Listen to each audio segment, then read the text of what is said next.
হরে কৃষ্ণ বন্ধুগণ, আপনাদের এই পুজো উপলক্ষে কিছু প্যান্ডেল এবং কিছু ঠাকুরকে দেখাবো এবং কিছু প্যান্ডেলের বাইরে এবং ভিতরে দেখাবো।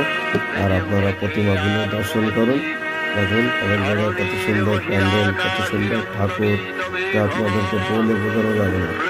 অবশ্যই আপনারা এসব জায়গায় অনেকে গিয়েছেন, অনেকে যাননি, তবু আপনারা আমার মাধ্যমে যতটুকু পারে আপনাদের দর্শন করানোর চেষ্টা করছি।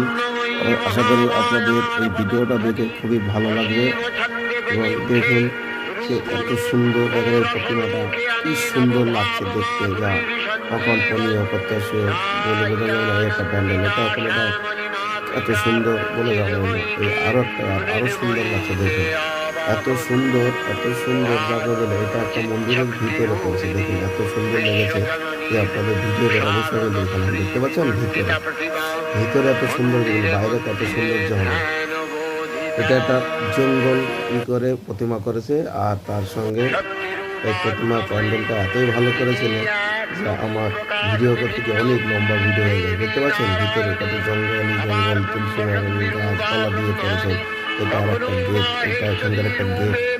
এত সুন্দর না দেখে থাকতে পারলাম না। আর এটা একটা প্যান্ডেল, দেখতে পাচ্ছেন। আপনাদেরকে যে প্যান্ডেলগুলো আমি দেখাচ্ছি, কিছুটা আছে আমাদের আইআইটি কল্যাণী, তারপর আপনাদের বাতকুল্লা এবং আমাদের মায়াপুর নবদ্বীপ স্বরূপগঞ্জের কিছু প্যান্ডেলের আছে। দেখতে পাচ্ছেন এত সুন্দর যে আপনাদের বলে কী করে বোঝাবো। এই একটা প্যান্ডেল দেখুন, এটা বাতকুল্লাতে স্টেশনের ওখানে।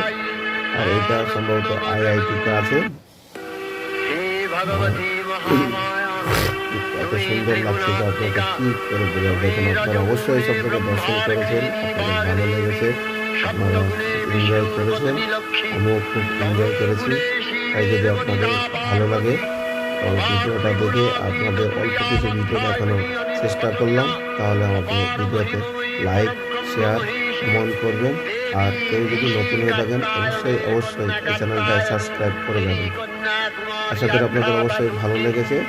হরে কৃষ্ণ, হরি বল, হরি বল।